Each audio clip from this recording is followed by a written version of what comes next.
Hola, ¿qué tal? Bienvenidos a Terraform 101. Mi nombre es Miguel y soy parte del equipo de Systems Engineers de Edrans. Entre las cosas que hacemos en el equipo se encuentra la consultoría de servicios de infraestructura en la nube, automatización de aplicaciones, configuration management y mayormente trabajamos con el servicio de AWS o Amazon Web Services, el servicio cloud del mismo. En esta presentación voy a estar dando una introducción a un nuevo concepto o a un concepto que está de moda o en uso en la industria, conocido como Infrastructure as Code o infraestructura como código.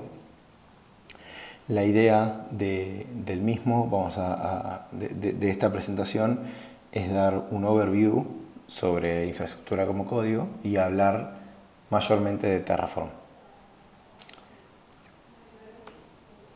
Para empezar a hablar de Terraform o para lograr hablar de Terraform necesitamos definir qué es infraestructura como código.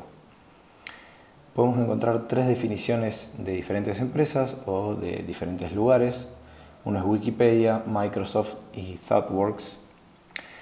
Lo que podemos definir como infraestructura como código es, para definirlo de una manera global, es la configuración de nuestra infraestructura o lo que deseamos tener o el estado de nuestra infraestructura en un lenguaje más coloquial o en un modelo más descriptivo. ¿Para qué nos sirve esto? Primero que nada para hacer lo que se conoce como versionado de código, o sea, tener un seguimiento, tener releases, tener distintas versiones de código. Y por otro lado, que ese código defina el estado de nuestra infraestructura o lo que tenemos actualmente en cualquiera de los estadios que sea staging, producción, testing, desarrollo, etcétera, etcétera. Bien, ¿qué tipos de infraestructura como código hay? ¿Cuáles son las diferentes variantes de infraestructura como código? La primera es declarativo, donde nosotros definimos el estado deseado de nuestra infraestructura. Lo que hacemos en el modelo declarativo, es decir, cuántas instancias de web servers, por ejemplo, queremos tener, cuántas instancias de bases de datos queremos tener, pero no especificamos cómo queremos llegar a ese estado. Solo decimos qué es lo que necesitamos, qué tipos de bases de datos, el tamaño de los web servers, la cantidad de memoria alocada, etcétera, etcétera. El siguiente tipo o modelo es el imperativo, donde yo defino los comandos para lograr el estado deseado. En este caso no solo estoy diciendo qué tipos de web servers, por ejemplo, voy a querer, sino cómo quiero que sean construidos, cómo van a ser lanzados, qué comandos van a ser lanzados al ejecutar un web server. En este caso es más común verlo en herramientas de configuration management como Puppet o como Ansible o Chef, o directamente con scripts de Bash o herramientas de Python, por ejemplo, las librerías Troposphere de Python. Es muy común ver este tipo de Infrastructure as Code en el modelo imperativo. El tercer modelo, es el inteligente, donde antes de ejecutar o lograr el estado deseado de nuestra infraestructura, se determina el estado actual. ¿A qué se refiere esto? Yo, por ejemplo, tengo ya algunos web servers corriendo, algunas bases de datos corriendo, y sobre eso ejecuto el estado deseado.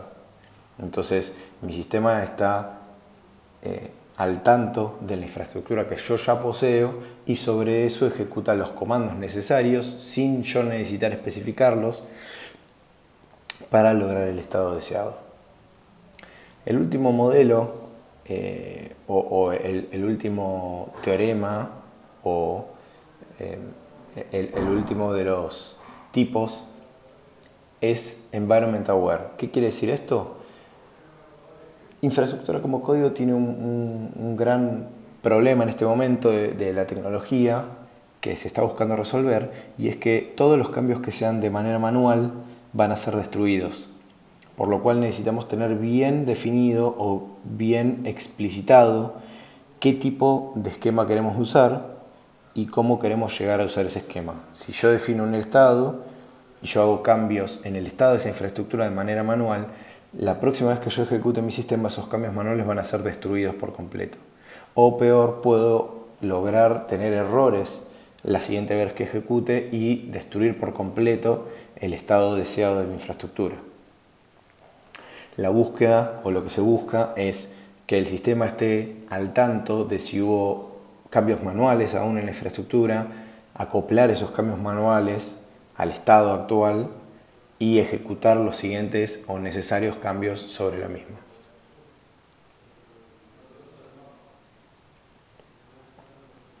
¿Cuáles son las herramientas para infraestructura como código? Las hay de manera variada, hay muchas herramientas para infraestructura como código, pero podemos encontrar algunas muy conocidas, como por ejemplo Chef, Ansible, Puppet o mismo SaltStack. Estas herramientas son más conocidas por ser utilizadas para lo que se conoce como Configuration Management, donde yo puedo provisionar la configuración de mi infraestructura o mis web servers, por ejemplo, la configuración de Apache, de bases de datos o demás, sin necesidad de explicitar qué tipos de comandos quiero lanzar. Bueno, estas herramientas también tienen soporte para infraestructura como código e inclusive hay módulos variados para lo mismo, aunque no es tan común utilizarlas para estos fines. Por otro lado tenemos Rack HD y Cloud Foundry, son dos herramientas de tipo open source.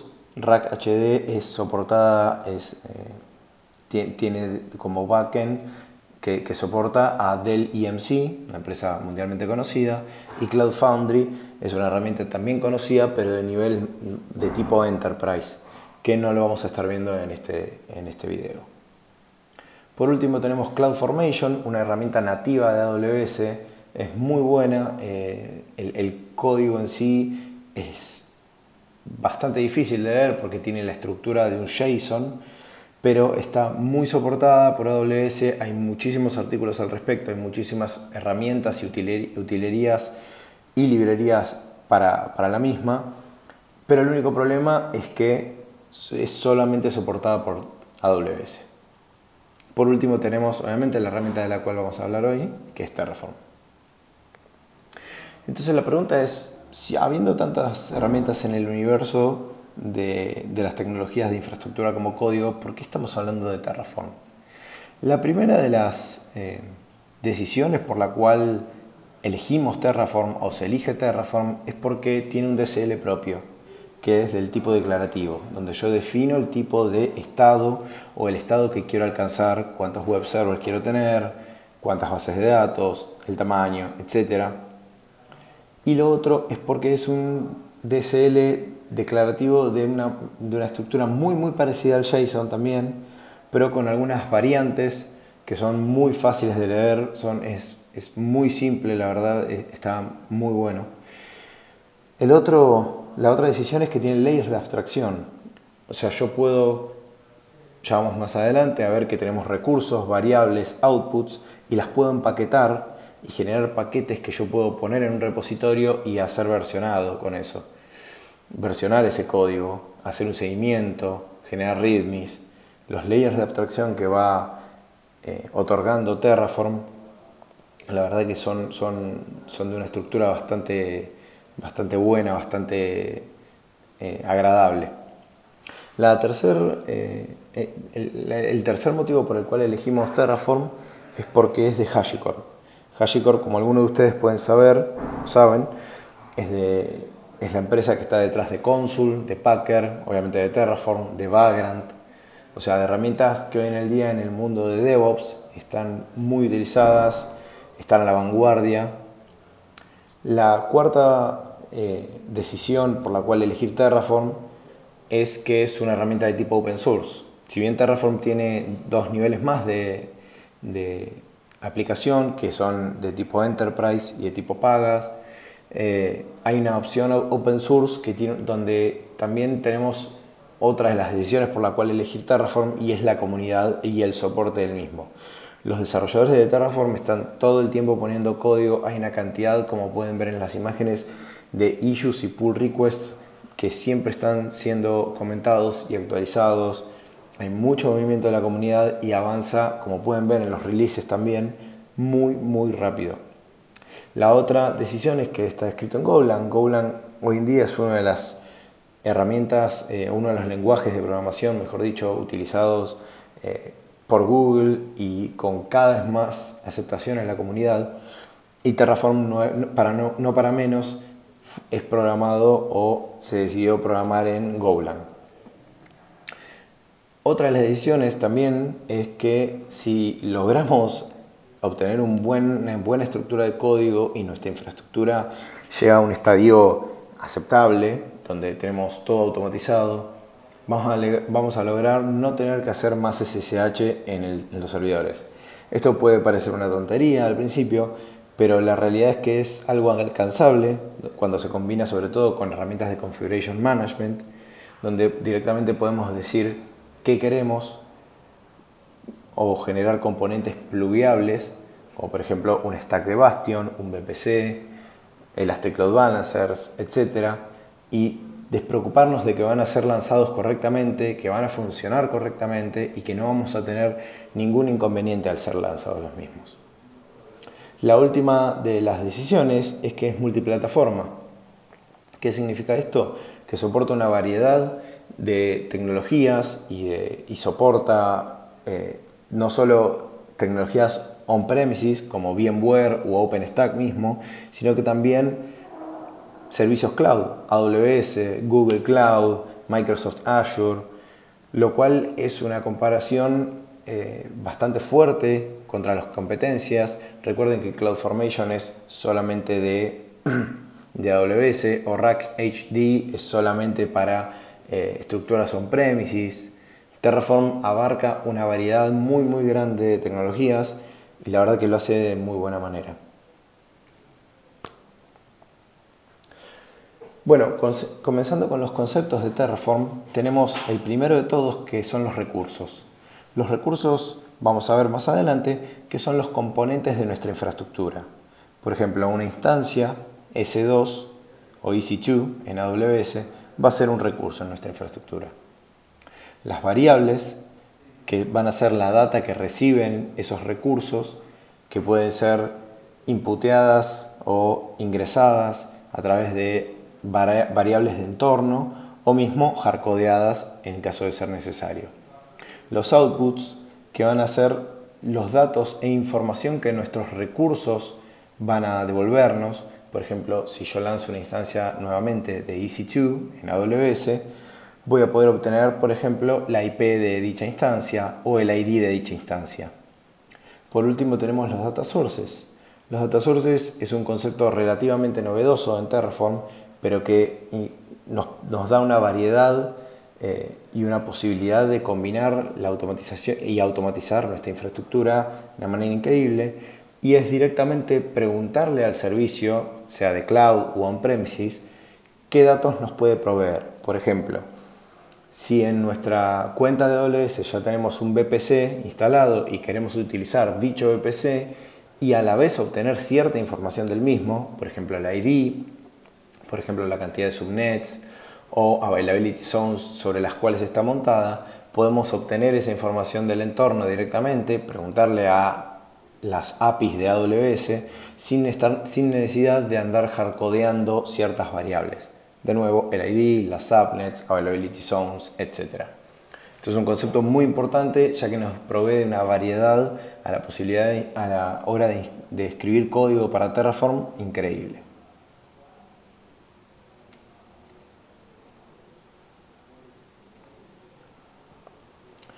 Como recién se comentaba, uno de los recursos, valga la redundancia, de Terraform es el resource. Los resources, ya como antes lo decía, es uno de los componentes o cada uno de los componentes de mi infraestructura. Por ejemplo, una instancia de S2. En este caso podemos ver que el recurso se llama AWS Instance, que es el recurso que voy a utilizar o que voy a generar, con un identificador. Cada identificador es único. En este caso, mi identificador es MyInstance.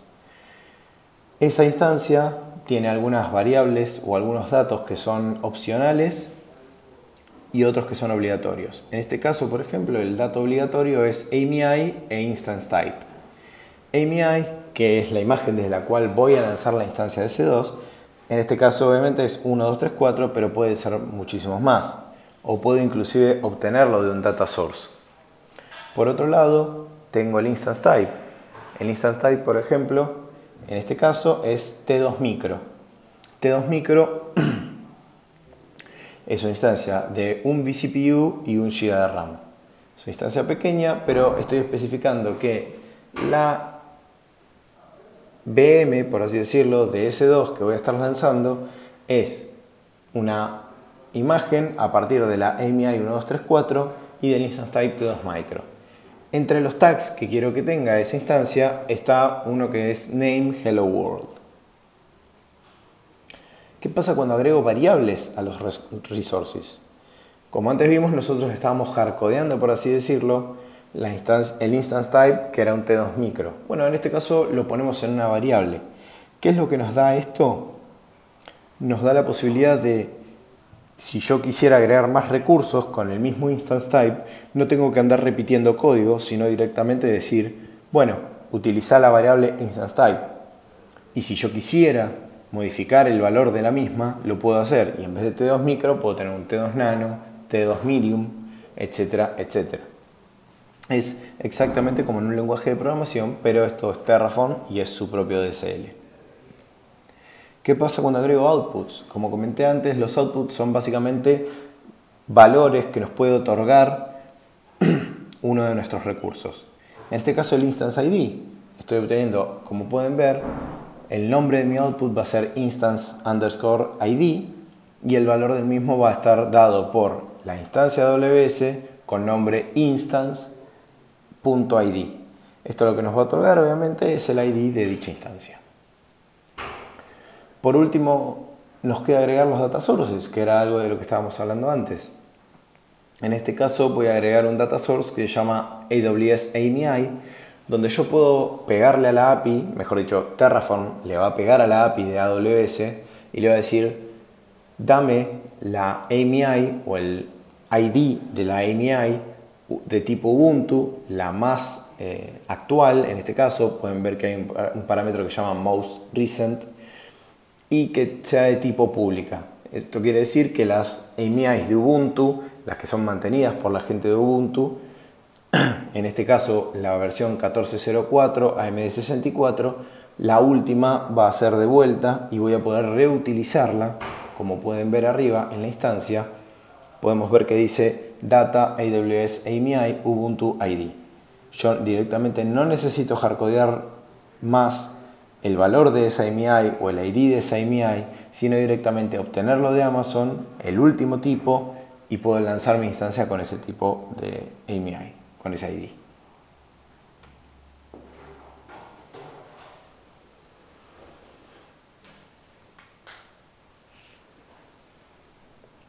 Terraform 201 o 201 es una manera de decir cuáles son los siguientes niveles de abstracción que vamos a tener en Terraform, o una vez que estemos acostumbrados al primer nivel, donde ya estamos trabajando de una manera más cómoda con los recursos, variables y outputs, cuáles son los siguientes pasos a tomar o cuáles son los siguientes pasos a seguir.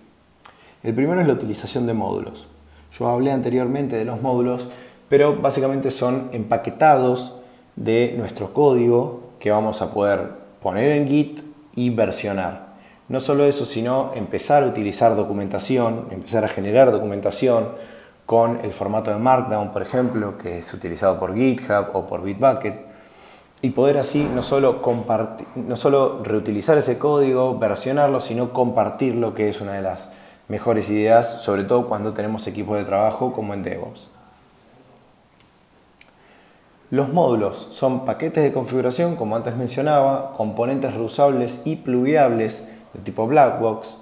Esto es un concepto interesante en Terraform, porque lo que quiere decir es que si yo generara un buen módulo con una buena documentación, no hace falta o no debería hacer falta que la otra persona supiera exactamente o sepa exactamente qué es lo que está haciendo ese módulo o qué tipo de recurso va a gestionar o nos va a proveer, sino que directamente lo va a insertar en su infraestructura y automáticamente lo va a poder utilizar una vez que ya está en la nube o en nuestra infraestructura, mejor dicho. Por otro lado, puedo usar Git Source. ¿Qué quiere decir esto? Que no hace falta que los módulos sean locales o que yo los baje cada vez que necesito utilizarlos, sino que directamente Terraform por nosotros los va a traer de Git. Por ejemplo, en este caso estoy usando Git SSH y va a traer ese módulo y va a tomar ese módulo como el source para lo que yo estoy necesitando. Siguiente paso, Terraform 301. ¿Qué es lo que empezamos a hacer? Necesitamos empezar a hacer Active Module Development o utilizar Semver, por así decirlo, o podemos utilizar, si también se desea, Romantic Versioning.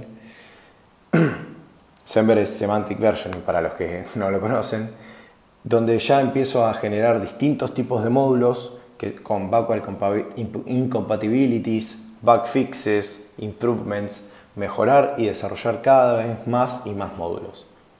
Por otro lado, la idea también es no solo tener un entorno por paquete, o sea, producción, staging o testing, sino que puedo generar mi infraestructura multientorno. Entonces, tener en la misma cuenta múltiples entornos sin necesidad de mezclarlos y con exactamente el mismo código por detrás, utilizando los mismos módulos. La otra idea detrás de esto también es tener multi-account. ¿Qué quiere decir? Que si mi empresa posee una serie de verticales, puedo utilizar distintas cuentas de AWS, en este caso, para generar los mismos ambientes o distintos ambientes en distintas cuentas y así poder, por ejemplo, tener una cuenta directamente para desarrollo, otra para staging, otra para producción, etc.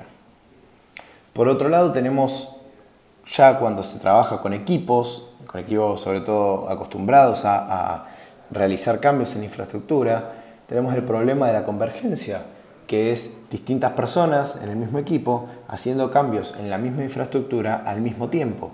Esto nos va a generar un problema dado que Terraform de base no está hecho para trabajar de esta manera, o sea, realizar cambios en la infraestructura al mismo tiempo. El otro inconveniente que tenemos es la encriptación. Terraform, lamentablemente y por ahora, ciertas variables o ciertos parámetros no los encripta. Por ejemplo, si necesito lanzar una instancia de RDS y a la misma le tengo que especificar un password de baseline, no lo puede hacer. Terraform no encripta el valor de ese password, lo pone en texto plano en algo conocido como tf-state-file o mismo en mi código. Yo no puedo encriptar en mi código el password para decirle a Terraform este es la variable o el valor de la variable que quiero que tomes. Terraform todo eso lo maneja en texto plano por ahora, pero hay algunas opciones como por ejemplo GitCrypt o mismo lo que vamos a ver a continuación, TerraGrant. TerraGrant es una herramienta de un equipo de trabajo conocido como GrantWork que se para sobre Terraform, nos da otro layer de abstracción y lo que hace es generar la posibilidad de trabajar en multi-entornos, multi-accounts y con encriptación a la hora de generar nuestro tf-state file, que ya vamos a ver lo que es, de manera encriptada, por ejemplo, trabajándolo en un bucket de S3 o mismo en Consul o en GitHub. Por otro lado tenemos Terrafile. Terrafile es un concepto más bien fuera de lo normal de Terraform. No hay mucha gente que lo trabaje el mismo. De hecho, si se googlea, hay un par de blogs que hablan del mismo, pero no mucho más. Y el problema que tenemos con Terraform es que nosotros a cada uno de nuestros módulos le decimos de a dónde queremos obtener, por ejemplo, el módulo. Entonces necesitamos especificar en cada una de esas declaraciones el repositorio de Git. Bien, para cada uno de esos repositorios de Git que estamos especificando, se va a descargar una y otra vez. Imaginen que tenemos un módulo armado con una instancia. Bien, nosotros necesitamos 5 instancias y llamamos 5 veces ese módulo para hacer un pool y terminar utilizando el mismo fragmento de código. Bueno, ¿qué pasa si yo pudiera en un formato de estilo YAML escribir qué tipo de módulo necesito, qué versión del mismo o qué branch, si así estuviera testeando un módulo, una sola vez, pulearlo una sola vez y tomar ese recurso o el path de ese módulo, el relative path de ese módulo una sola vez? Sería mucho mejor en este caso. Bueno, esto es algo que estamos trabajando actualmente con lo que se está empezando a utilizar en Terraform y es un concepto bastante bueno y bastante provechoso para lo que son los módulos.